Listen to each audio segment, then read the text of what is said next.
Hello, let's do the New York Times Medium Sudoku for April 18th, 2024. I take a very systematic approach to this solve as a teaching tool. This is a way to sort of train yourself on what you're looking for when you're scanning Sudoku, and a good way to approach how to think about things. So I'm going to do it in sort of tiers. But of course, once you learn them, you can start mixing them or looking at them in a more ad hoc way. But by going through this systematically, I'll show you how you can, what the most important things to look for first are, and how to apply those, etc. So there is a link in the description if you'd like to try the puzzle yourself first in Sudoku Pad, or just follow along with my solve. And I'm going to get started right now. Okay, the very first thing we do is we look at every band. So this is a box, these 3x3 boxes, 3x3 areas here. We call those boxes where digits can't repeat. And a row of boxes we call a band. A column of boxes we call a stack. You can kind of see stacked boxes. Band, kind of like a band. You get it. So what we're going to do first is we're just going to be looking for repeated digits, anywhere that a digit appears twice. And we're going to special case certain boxes as we go as well. In this top band here, there are no repeated digits. We have the 3, 4, 5, 6, 7, 8. That's it. So we just move on. That's all we're looking for.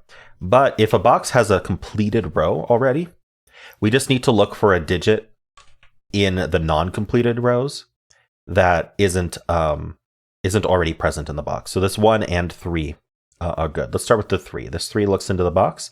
You're going to look for any other 3s up and down. You see this 3, and that places the 3 in the box right here. The 1 looks in. You can see these aren't 1, right? Because we looked for rows where this wasn't complete, and we're going to mark the 1 as one of these 2. Now in this case, because this was caused by these 3 being filled, these ones do something called pointing. This is our first kind of non-trivial technique that we're going to employ. Now, first, let's talk about why I used corner marks here. Sudoku Pad has center marks and corner marks. Center marks look like this, 1, 2, 3. Corner marks look like this, 1, 2, 3. You can see why they're called those. So what the corner marks, what I use those for, is that within the box, we have limited 1 to only appearing in these 2 cells. And whenever it's 2 or 3 cells that line 2 cells anytime, or 3 cells that line up in the same row or column, I use corner marks to mark that, so that we can remember that 1 is limited to these 2 cells. Namely, in this case, there's only 3 cells open in this box, not here, but in more open boxes, it can restrict it out of far more. But anyway, so we have limited 1 to these 2 cells. We've used corner marks to remind ourselves of that. That's what notation is for. It's to remind you of what you have already found and understood. I do not recommend using markings to mark things that you just blindly not understanding, because then now you are depending on reading the markings instead of reading the grid as a whole. We'll go over all of that, what we're reading in the grid and why markings get in your way of that will be kind of implied. But anyway, so we have these 2 ones here. One is going to end up here, or it's going to end up here. Those are the 2 worlds that exist, because this box needs a 1, and that 1 will be here, or that 1 will be here. There is a common trait to those 2 ones, which is that they're both in row 4 here, this row 4. So row 4 can't have other 1s. And that's why this is called pointing, because these kind of line up in the row. So you can draw a line there, and you can kind of draw an arrow if you want, and they point both directions and say no more 1s in row 4. So these can't be 1, because we can't have 2 1s in row 4, and we need a 1 in this box. So no 1s here, and then this one just looks into the box saying no 1s here, and then we can look up and down for more 1s. We see this 1 here, and 1 ends up in one of these 2 cells. Okay, so that was the 3 and the 1. We're looking for a duplicate of this 6, but we don't find one, so we can just move on to the next band. So this band here, we're looking for duplicates. So I do have 2 1s here. So a 1 ends up in one of these 2 cells. We just use a corner mark to mark that. Finding duplicates are always going to end up either corner marks or filling a cell. So these 2 8s look in. We look up here. We see another 8 that looks in. So 8's in one of these 2 cells. I'm just looking at this 1, 8. The 3 and the 7 do not have buddies. The 2 does have a buddy. These two 2s, look into here. These are filled as non-2. So we can place the 2 actually here. It's the only place in the box for a 2. That technique is called a hidden single, because within this box, there was sort of this hidden single cell. There was a single cell that could have a 2. None of these other cells could be 2. And it's called a hidden single because it's a little bit hidden from view. You have to kind of discover it. Okay, so the other, let's see, 2s, 5s. Okay, but that's all of the repeats. The other thing I'm going to look into real quick is when we have this formation here of a 2 by 2 of givens, I'm just going to look at the column and the row that they aren't occupying. So basically, if you have a box with a single open column and open row, so we have a single open row and column here, making an L shape, it's always useful to just look at the rest of that row and column and see if there's any givens that aren't already placed in that box. And that can be really helpful because it removes it from 3 cells in the box, and so you can end up limiting it, but there isn't anything there. Okay, so now let's look at the stacks here. We have 2 3s looking up, and this 3 looks in, so 3's in one of these 2. Oops, I meant to be in corner mark mode. So that 3 had a buddy. How about 5, 6, or 7? The 7 has a buddy. These 2 7s look down. This 7 looks in. So 7's in one of these 2. The 5 and 6 do not have buddies. So now we can just move forward. So we've got the 3, no buddy. The 2, no buddy. The 5 does have a buddy. So the 5s look in like this. We put a 5 in one of these 2 cells. And that is the only thing I'm seeing in terms of... Okay, actually, we have this column full, right? So we want to look at these for anything that's just not already placed in the box. And we do see the 2. The 2 is not yet placed, and it is looking in like this. So we can corner the 2s here. And that is also going to point. 2 ends up here or here. That's it. Those are the 2 options. Both of those options are in column 5. Column 5 can't have a second 2 up here. So this 2 also looks in. That puts a 2 in one of these 3 cells. Okay, I think that's all I'm going to find there. Last stack. This can go very quickly once you get used to scanning for this. We have 2 1s that look in. Sorry, I meant to just highlight like this. We have 2 1s that look into this box. So 1's in one of these 2 cells. I'm also seeing the 6 has a buddy. Puts a 6 in one of these 2. And then the 4 and the 8. Okay, the 8 has a buddy. And actually, it has enough buddies here that it can place the 8 in this box as a hidden single. Just remember that name, the hidden single. So 2, 8. Now what we do is we placed a digit. And actually, we didn't do this with the 3 either. So let's do it with both. We have placed these digits. We need to rescan things that we've already scanned. Now, we've already done our full duplicate scanning. So what we want to do is in these 3 digits that we placed, we want to rescan for duplicates.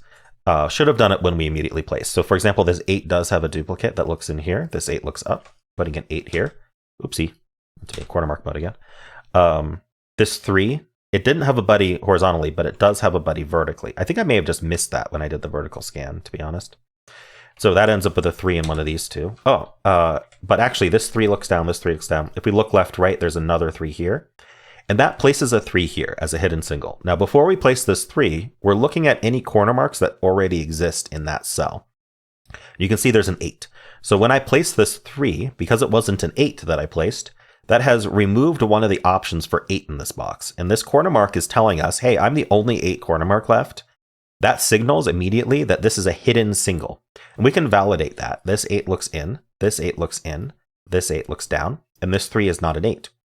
And so there is only one place in this box for an 8, which is exactly where our corner mark ended up. This is the power of our corner marks, is to remember what we already found. We found that 8 was in one of these 2. We didn't have to remember that. The markings told us that. So when we place this 3, we can trust that and immediately place this 8. Now that I've placed this 8, we want to scan horizontally and vertically for duplicates. We already have all the 8s horizontally, but vertically, these 8s look in, look left, right for more 8s, and we can put an 8 in one of these 2 cells. So that was a good follow-up on that 8 there. Did we follow up the 3? Yes, we follow. Oh, no, we didn't. Left, right. It has a duplicate 3. So there's a 3 in one of these 2 cells. Okay, and I think that's all of the follow-ups that we can do. Nope, there's the 3s here. We have these 2 3s. Follow up on this 3. There's a 3 in one of these 2. All right. Okay, So that is our first pass, duplicate givens. And you can see with duplicate givens, we actually managed to seed the grid with quite a lot of information with these corner marks, which will really help us later in the solve. We even got some pointing going on here, like these ones pointing. These ones are trying to remind us that these can't be 1. We also got, we got some other pointing, but what's nice about the corner marks is we don't have to remember where all of them were. When we're scanning, we just have to respect the corner marks that we've already placed. Okay, so the next thing we're going to look for is we're going to do box by box, and we're going to look for a very specific thing that I call a crossing. So in order to find a crossing, the first thing you need is 2 givens that share a row or column. So in this case, this 6, 7, they share a row. It could be like this, it could be like this, it could be like that, right? In this case, it's like this. I'm going to highlight those in green real quick, so I don't have to keep them highlighted. But these 2 green cells, we're focused on these 2 givens here. Now, because in this case they share a row, there's going to be a column that they don't occupy. I'm going to make that purple. And there's going to be 2 rows they don't occupy. But I'm not going to color in the box itself, just out of the box. There's 1 column they don't occupy, and there's 2 rows they don't occupy. And we're going to look down the single column, and we're going to look for any givens, any digits basically in that column, or pointing, that, in this case, just this 2, right? And we want to make sure it's not already placed in the box. We ignore any that are already in the box. This 2 is not already in the box, so we're fine there. Then we look in the blue and we try to find a duplicate. Unfortunately, there's just the 3 and the 8. So no go there. There are no crossings on this. And most of the time you will find no crossings, but when you do find a crossing, it's very worth the hunt. So now we're going to look at this 7, 5. I'm going to do the same thing. I'm going to highlight. So because these share a column, there is a single row that they aren't in. The single row I'll make purple. And there are 2 columns they aren't in. Make that blue. And you can see that 8 is needed in this box, and it has a buddy in blue. So let's ignore anything that's not those. And now we have found a crossing. Once you have found all of that criteria, you have found a crossing. As long as you follow the criteria of looking in the row they aren't in, and looking in the 2 columns they aren't in, and finding place digits that, or givens that are duplicates here, that aren't already in the box. So what does this 8 do? Well, it looks in here and it says these cells can't be 8. I'm going to make that gray temporarily to say 8 doesn't go in the gray cells. This blue 8 here looks in and takes 8 out of these gray cells. Notice that that does create 5 gray cells. And it's kind of and those 5 gray cells, by the way we looked for them, by looking only in rows and columns that green wasn't in, that means the 2 green cells, we didn't make them also gray. So the 2 green cells also aren't 8, and they're filled by the way we looked for this crossing. So what does that leave? That leaves 2 cells in this box that can be 8. And that's always going to happen. It's going to be 1 or 2 cells remaining, because you're going to have 5 from the 2 external digits, and you're going to have that's 5, right? And you're going to have 2 more from the cells you were looking for crossings on, and that adds to 7. There are only 9 cells, and so there's only 2 cells left that could have that digit. And they're always going to be in the same row or column. Or you're going to be down to 1 and you found a hidden single. So in this case, we did find, and so when we find 2, it's always going to be pointing. So let's get rid of these colors first. And then you can see that 8 is in one of these 2 cells. That's going to point. We already went over pointing, but basically 8 will be here or here, which both of those options are in column 3, meaning especially this cell here that we have a corner marked 8 in can't actually be 8. Right? Because we can't have 2 8s in column 3. And we know that box 1 needs its 8 in column 3. So this is not actually available as an 8. We can remove the 8 corner mark. And now we scan the box and we see there's only 1 8 corner mark left. We can place that 8. Very, very powerful pointing. So crossings find you pointing, which then find you progress. Okay. So that's the last crossing in this box. There aren't going to be any crossings in this box because there's just a single given. This box, you could look for something here. It's going to be a little bit more difficult to find something useful. But we do have this 8 and this 4. This wouldn't be a typical crossing, but they do avoid this column. So we could look down the column and see that 1 and 6 might be interesting for the box. But we already marked 6s here, so we're not, and 1s here, so we're not too interested in looking further. We already know where they are in the box. But really, you can just ignore that too if you want. This thing too, right? So here, they don't occupy a row or a column here. We might be able to find something here. So I think it's always worth looking in this case where we're looking here and we're looking here. And you can see that unfortunately there is not a duplicate. We just have this 2 and this 8 pointing. We also have the 3's pointing, but 3's already in the box. 8's already in the box. So 2 would be the only thing, but we don't know where the 2 is in this row. So that's not helpful. So we move on. Now this box here is so full, you could look for crossings, but ultimately it's probably faster just because we're trying to find where things are limited to 2 places. It's faster just to think about the 3 digits that are actually remaining in the box. And those are going to be 1, 2. We have 3, 4, 5. We need a 6, and we have 7, 8, 9. So really just look for 6s that look in. There is this one, but it doesn't help, right? And there's no other ones. So we're not going to find anything. 6 can be in any of those. We just move on. This 1, 8 is prime for a crossing, right? So we look here. 4, 9, and 8. 4 and 9 are options. We look here, and again, we can just glance. You don't have to highlight it. It might be helpful at first to highlight it, but we're just glancing here, and we're glancing around here, and we're looking for another 4 or 9, and we find the 4, right? Hopefully you saw that before I noticed, or not, I saw it, right? But hopefully you saw that before I mentioned it. That's what I meant to say. So we have these 2 4s looking in. They remove 4s from these 5 cells, and the 8 and the 1 additionally aren't 4. So we have 2 cells remaining for 4. And that is going to point. And because of the crossing, it's always going to be like a really useful point, right? Because these point down, and we also have this 4 looking down because that's the 4 that gave us this. And so 4 ends up in one of these 2 cells only. Okay. We could look at this. We can look at this 1, 6 as well. We can look for this 3 or this 1, 8 looking in, but the 1, 8 are already in the box. And there's no additional 3 around here, so not helpful. All right, this box here. We already kind of looked for it because we kind of looked at these together. We've got the 7, 3, the 8, 1, the 7, 8, and the 3, 1. You can kind of look at them together and just look at these 2 rows and try to find something that repeats. We already looked and we didn't find anything.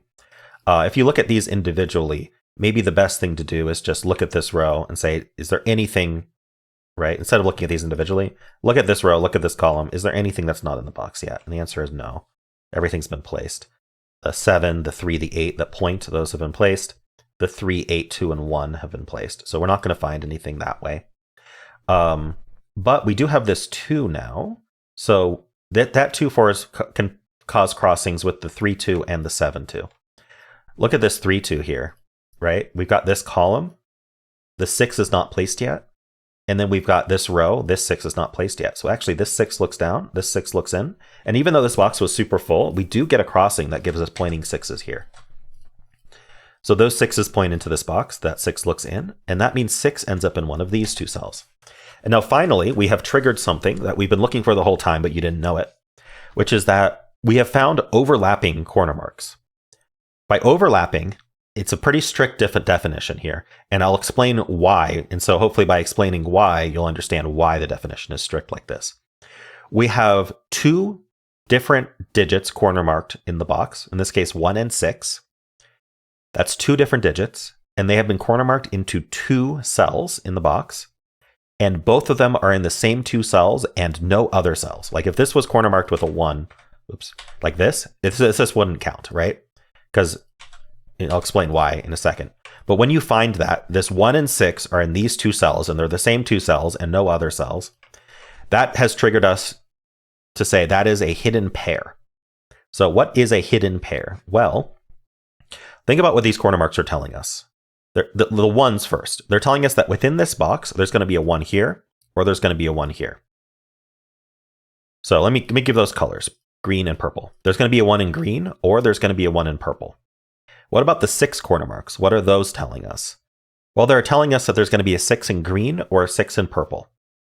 Now, this is a dumb question, but can I put both a 1 and a 6 in green or both a 1 and a 6 in purple? And the answer is no. You can't put 2 different digits in the same cell. That is not how Sudoku works. So one of them must end up in green and one of them must end up in purple because they need to utilize both of those cells in order to place a 1 and a 6. There's no other option. Either one's in green with 6 in purple, or one's in purple with 6 in green. That's it. Those are our options. So we can utilize our center marks for the first time in this solve. I'm going to put center marks here. So basically, in this situation that I said, where you have n unique digits in the same exact n cells and no other cells, then you have a hidden n. And if n is 2, that's a pair. If n is 3, that's a triple. If n is 4, that's a quad, right? And the corner marks have sort of called that out and let us find that. So the result is we can convert those corner marks to center marks, which ends up being a more powerful statement. Because what the center marks are telling us is that this cell can only be those 2 digits, 1 or 6. This cell can only be those 2 digits, 1 or 6. So it is a cell-centric. The corner marks are box-centric. The center marks are cell-centric. So this causes a 1-6 naked pair. We found it as a hidden pair, but what this is telling us is that 1 and 6 go in some order in these 2 cells, because you can see they look like a pair, right? They're both identical, and they both share a row, and they share a box. So that is going to be more powerful.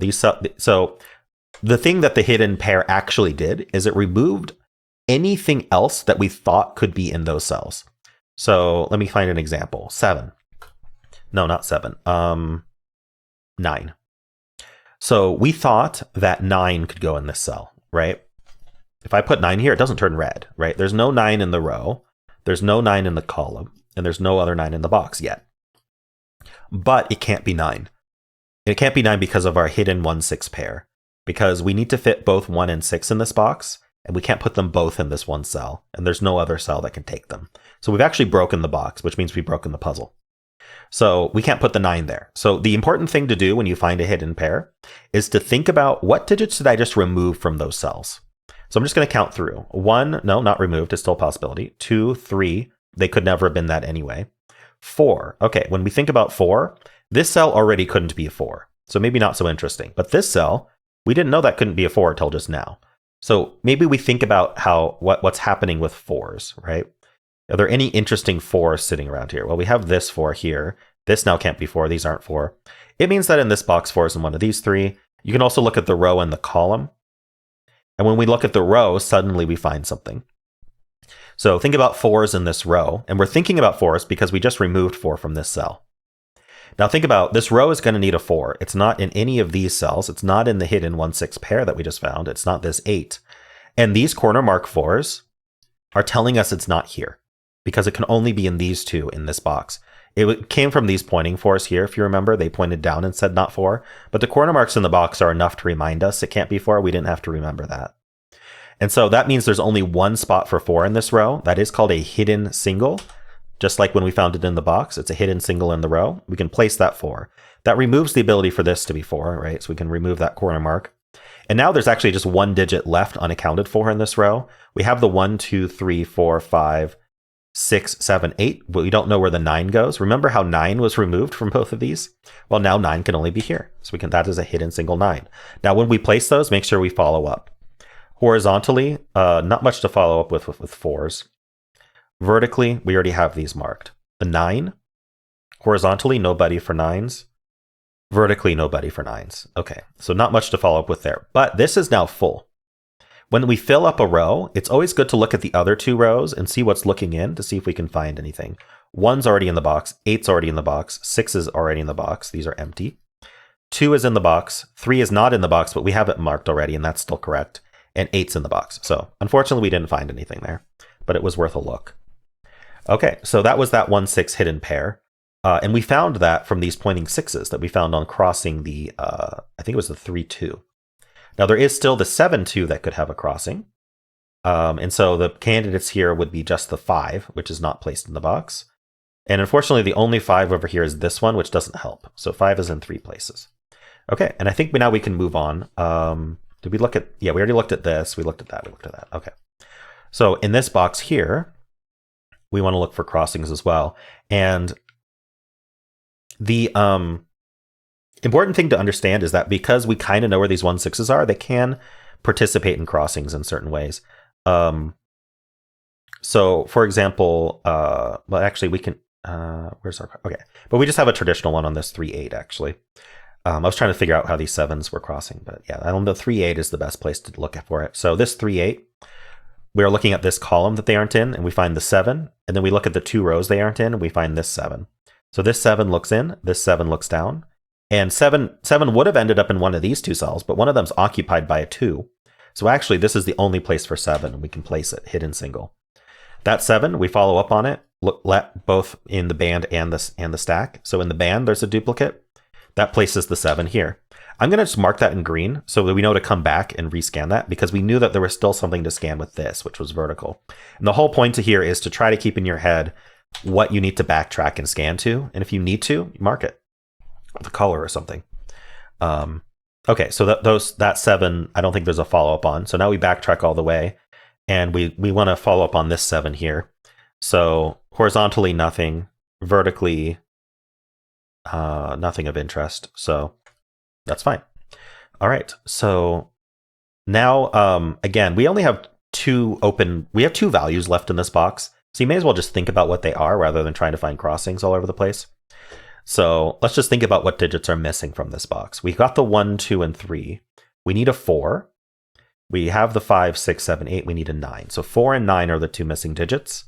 And actually, I don't see any 4 or 9s around here or up here. Or, I mean, hopefully not in this column where we've broken the puzzle. And so I don't see any here. And so I'm just going to put 4, 9 as center marks here. Because that's what they are. Those are the only two digits left. So that 4, 9 is a naked pair. So this cell has been reduced to just 4, 9. We use center marks to remember that. And this cell has been reduced to just 4 or 9. So we know one of them will end up 4 and one of them will end up 9. And they can't both be 4. They can't both be 9. So the 4 and the 9 are accounted for in this column, right? They're down here. One of them will be 4, one of them will be 9. So the rest of the column cannot be 4 or 9. So we can kind of treat that as kind of like we've got givens that we want to find matches for, right? So you can kind of think about it as I placed a 4 and a 9 just now, but we don't know exactly what order, but vertically it doesn't care. So it's still going to find a buddy 9 here, which we can corner 9s over here. And we're still going to find a buddy 4 here with this 4 looking in, and we can place a hidden single 4 right here. Follow up on that hidden single 4, left, right. We get a 4 in one of these two. Just gaining more markings as we discover more about the puzzle, right? Same deal here. This is just 2 digits left in the box, so it's better just to think about what those 2 digits are. We need a 3 and a 7. No, we don't need a 7. Good thing, because there's a 7 in the row. 1, 2, 3. We need 3 and 5. Now I'm scanning up here to see if there's any 3 5s. No luck there, but it does mean that this is a 3 5 pair. And so that's a naked 3 5 pair. We know the 3 and the 5 are going to end up here somewhere. So what are the 2 digits for the rest of the row? Well, we can cheat. It's 4 and 9 here.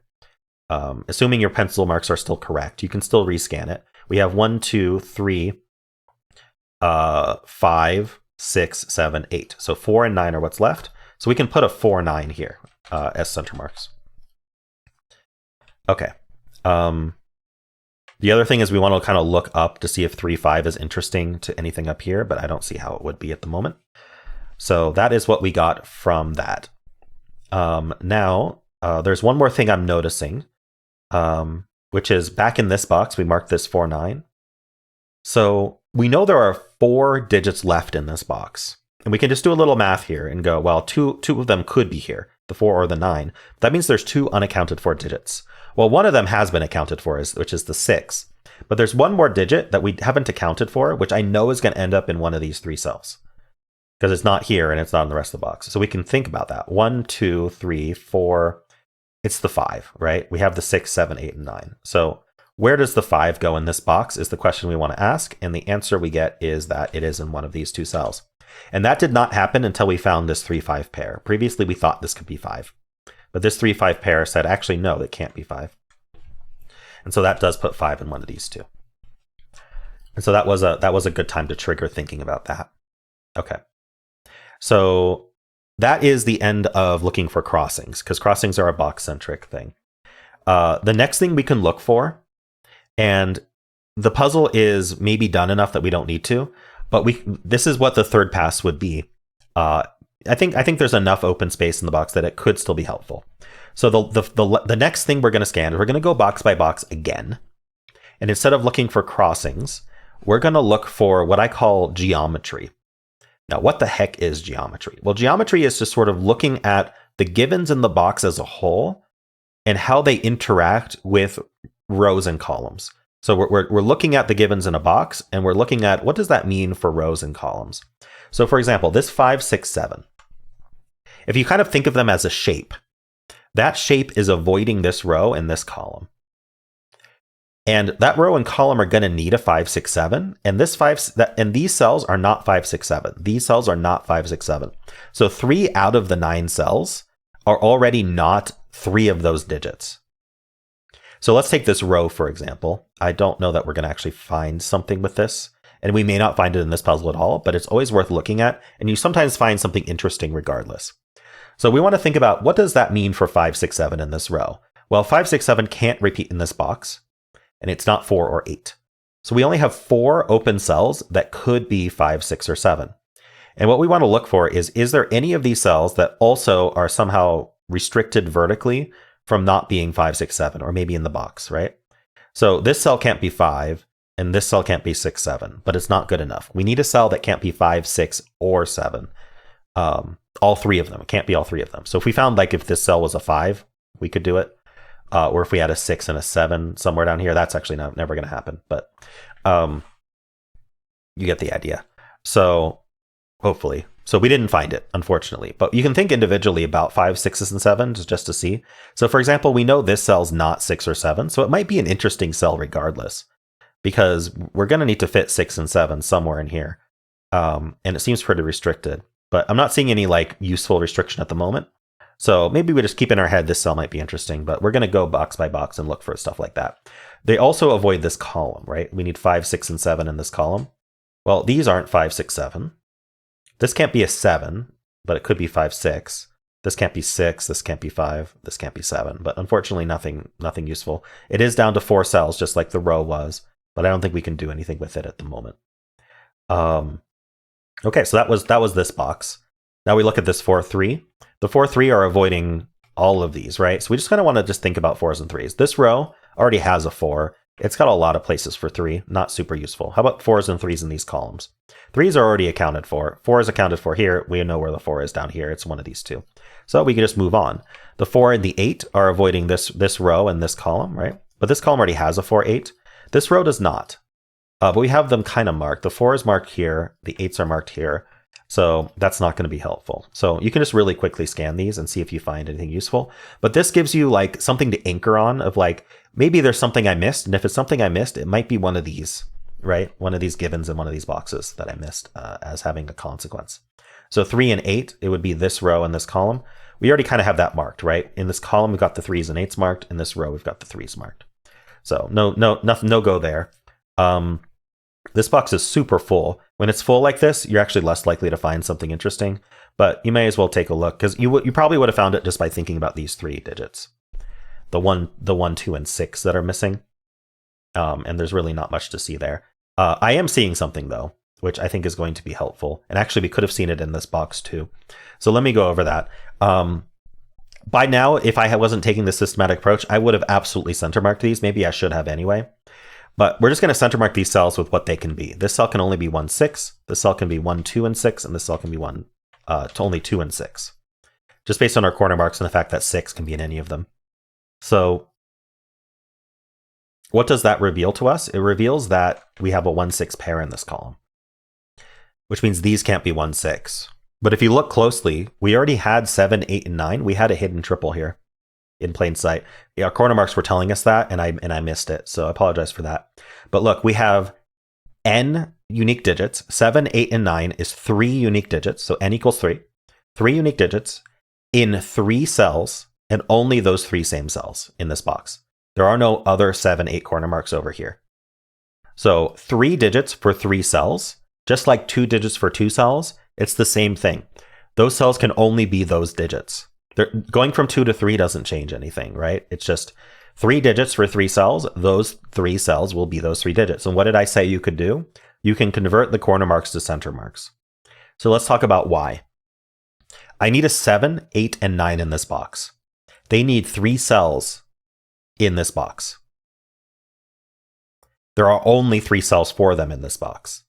So those cells must be those digits only. So I could put 7, 8, 9 in all 3, but you can see this, we already know this can't be 7. We already know this can't be 8 by our corner marks. So really what we've done is we've converted our corner marks to center marks, and then we don't need the corner marks anymore. So that gave us a 7, 8, 9 triple, hidden triple, which also would have told us this was 1, 6.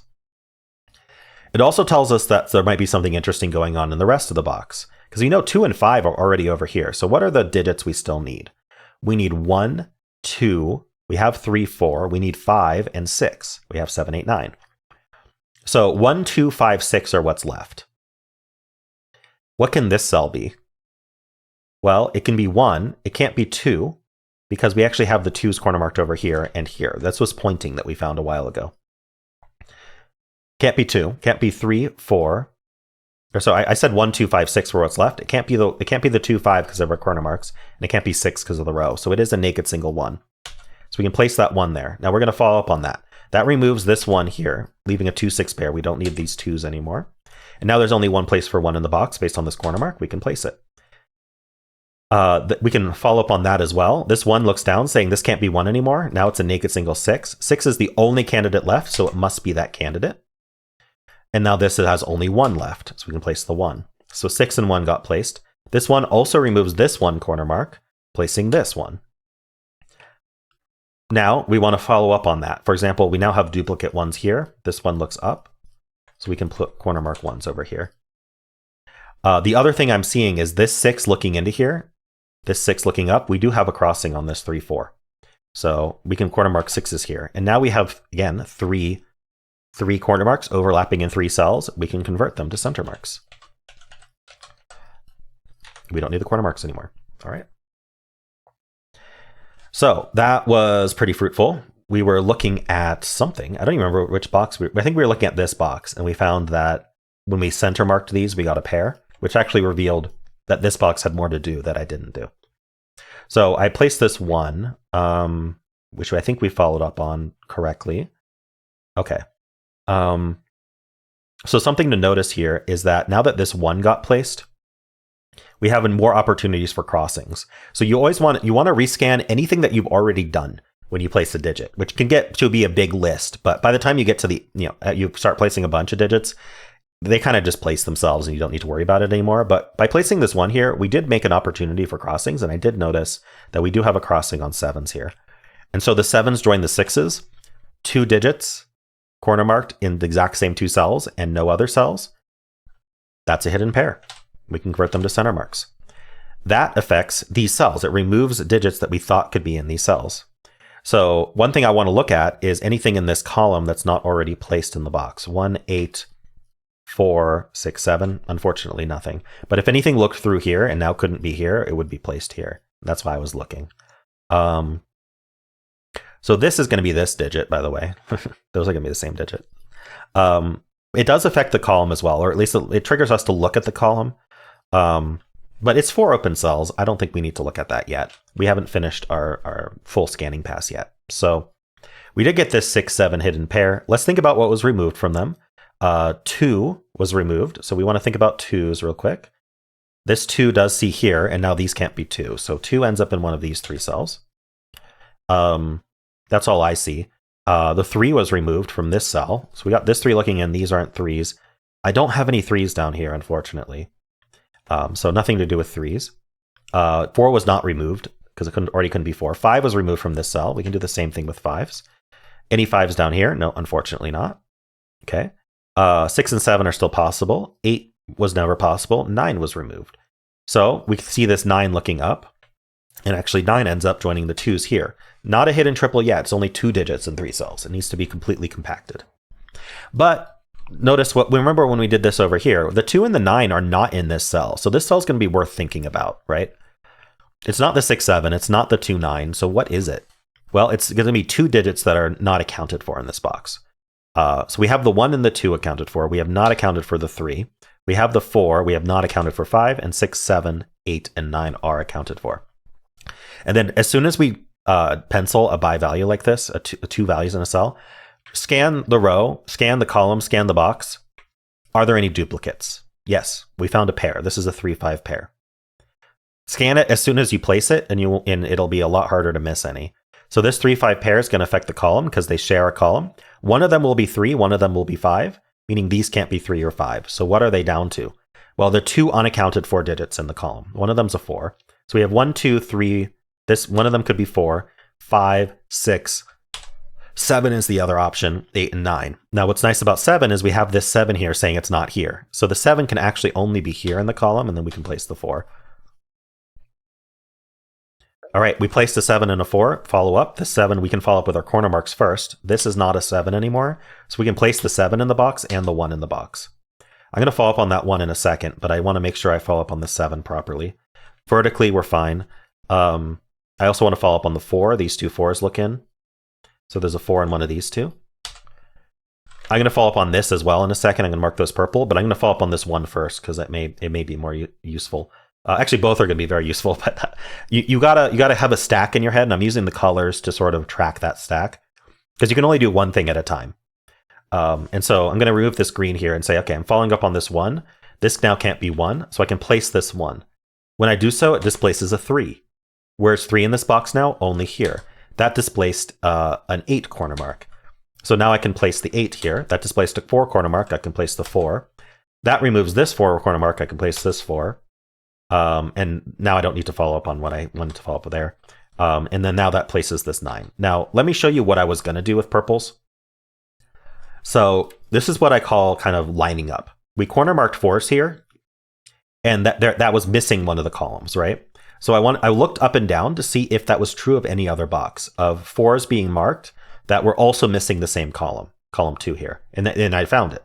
These 4 sort of line up. And what's that telling us? It's telling us that in this column, 4 is not in any of these 6 cells. So in this column, it's going to be limited to this box only. And actually, it couldn't be down here. So we can place the 4 down here. But I'm just going to redo. And you can see that that's going to happen anyway because we got digits in here.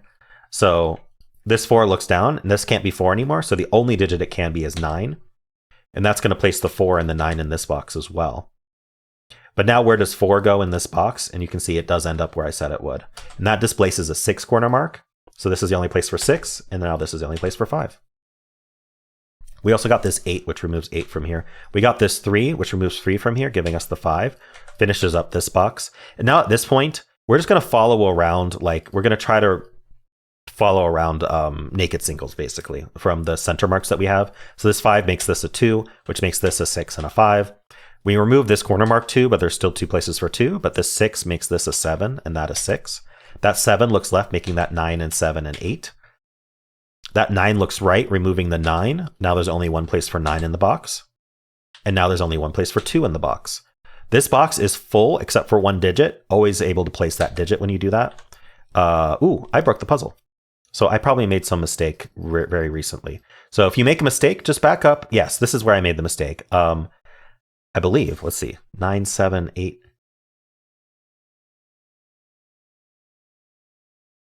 When did I, yeah, the 3 wants to join the 2, 9. So when did I exclude 3 from this box when I shouldn't have? Let me see what placed that 3.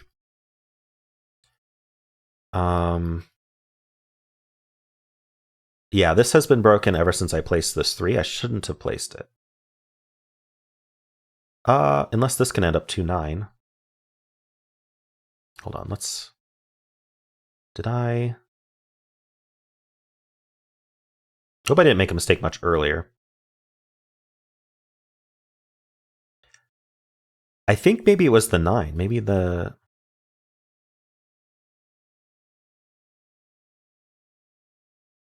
Right, okay. All I did was I placed this 9 when I shouldn't have because there were 2 9s left in the box. That's all I did.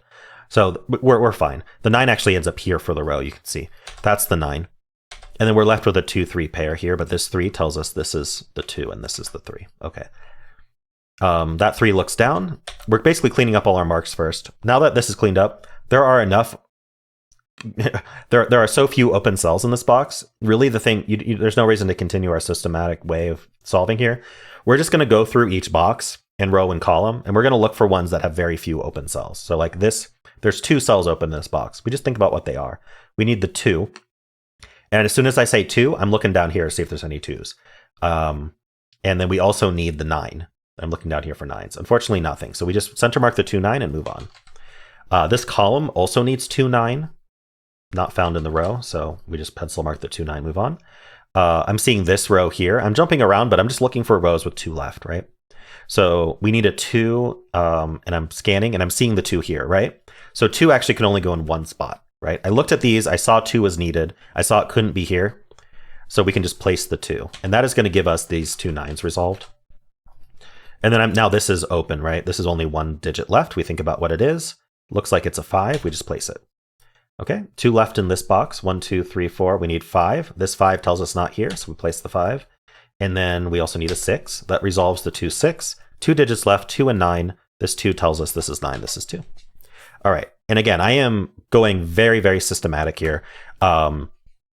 Normally, this kind of solve would take me about 10 minutes, 10 to 15, even with explanation, but I'm using this medium series to really explain very rigorously what you can look for, how every technique works, the priority of what techniques you're looking for.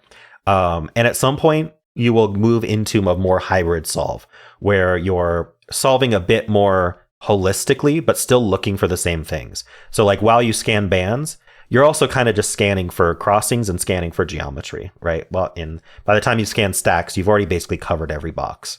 And so you're basically almost done with the puzzle by the time you scan all that stuff in a lot of cases. For this puzzle especially, I think you would have been. And so by the time you even finish scanning all the stacks, the puzzle's basically filled and you just finish it. But by taking this one phase at a time and focusing on that one technique and applying it to each thing, we take this systematic approach and we learn how to spot these things and not miss them. You also saw how I recovered from a mistake. The mistake I made, I just sort of backed up until I noticed, I placed this 9, but there wasn't a reason I needed to place the 9 there. There were still 2 places for 9. So I went a little too fast, and the undo system does help me recover. Instead of just going, oh no, I broke the puzzle, let me start over, I actually made the mistake very, very late. And so I was able to recover from that. So hopefully that was helpful as well. Yeah, if this was helpful and you're enjoying this series, then why not leave a like, subscribe, and a kind comment below.